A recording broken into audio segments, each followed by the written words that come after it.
در ناحیه وسیع با استقبال جشن 33 سالگرد استقلال دولتی جمهوری تاجیکستان در حاشیه آزمون جمهوری علم فروغ معرفت آزمون اختراعکاران و نوآوران جوان برگزار گردید.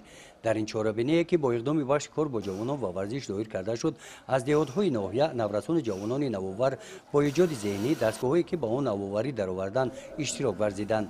محمد دولتزاده از دهه گلستان دهات گلستان یکی از اشتراکچیان این چهاربینی بوده، با دستگیری استادش یک چند سال بود در این سمت کار کرده ایستاده است. مشق‌های یونیورسالی 23 که سال 2023 من و استادان دولتزاده سوراب اختراع کرده شده است. مشق‌ها برای بلند برداشتن سویه خوانش خوانندگان دانشجویان در تمام زمینه تحصیلات استفاده برده می‌شود که برای در تمام فن‌ها استفاده برده می‌شود.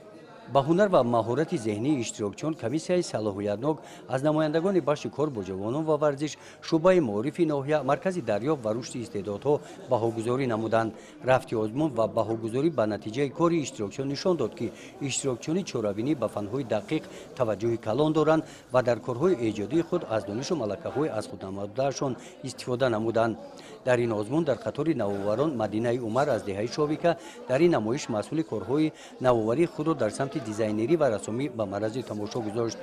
مدینه در این سمت آلبوم خود را دارد، در آن به نمودهای لباسهای اروپایی جهتی ملی درآورده است. در دایره چهاربینی‌های جشنی بخشیده به 33 سالگی استقلال دولتی جمهوری تاجیکستان در پیروی با آزمون جمهوری فروغ زوبی دانای کتاب است باشد، در ناحیه در آزمون نوقلمان نورسان جوانان شرکت ورزیده این چهاربینی هم در سطح بلند آمادگی‌ها برگزار گردید.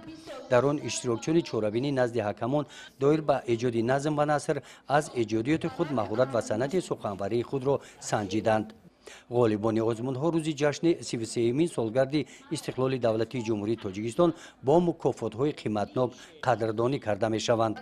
گزارش خواجه نظریف خدای نظر ظهورов از ناحیه واسع برای برنامه اطلاعاتی نوید.